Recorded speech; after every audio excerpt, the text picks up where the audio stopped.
bu ma la nuyoo sa tur ak sa sant ñaanal la gudd fan ak wër bu yaram may tàmbalee mooy jësit gëmm na wante nalawul ku doon nalaw yeewul xam nga ma waral ma bind la bii bataaxal ndax ñun tey bu ñu liggéeyul tey duñu ree suñu liggéeyul tey dina am ñu seen xel laajte ndax ñoom suñu añee den reer réew bu am jiit am pale bëri jafe-jafe sabab boobu ku ko def buñ koy laajte ki ko jiite la ñuy joxoñ kële ni ñu def Juuf muy dem ñu ne mu ngi nële yàgg na ba fànn yi bëri tële yi xeetu jafe-jafe jiit bu bana koy ëmb wasiin yàgg na ba ñenn ñi dëppee seen ciin son excellence sama genre yi bëgguñu liggéey buy excellent li ñu bëgg mooy lu excellent Sénégal dafa accident le gouvernement d'alternance et l'ambulance en même temps le médecin président déggal daaj ci li ma lay laaj fii kañ lañ fi jëlee alkaati di jëfandikoo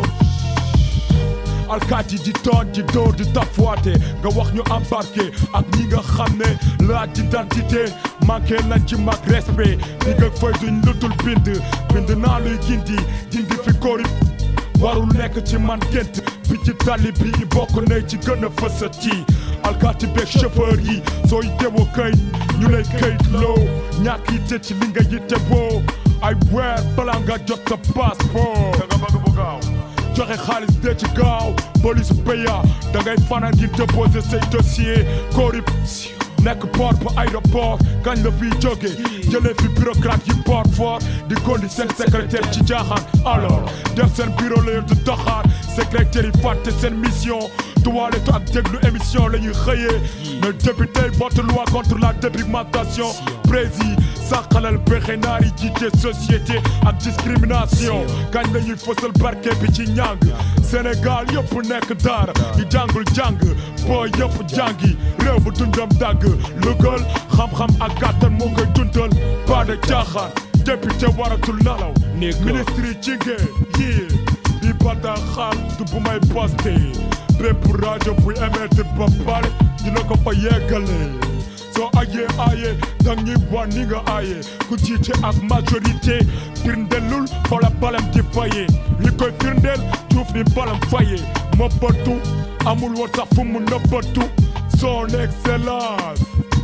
sama yéene du songu la wante soñu la ni ma la yóbbee pare jortali la pare la bëggee nga pare le plus salté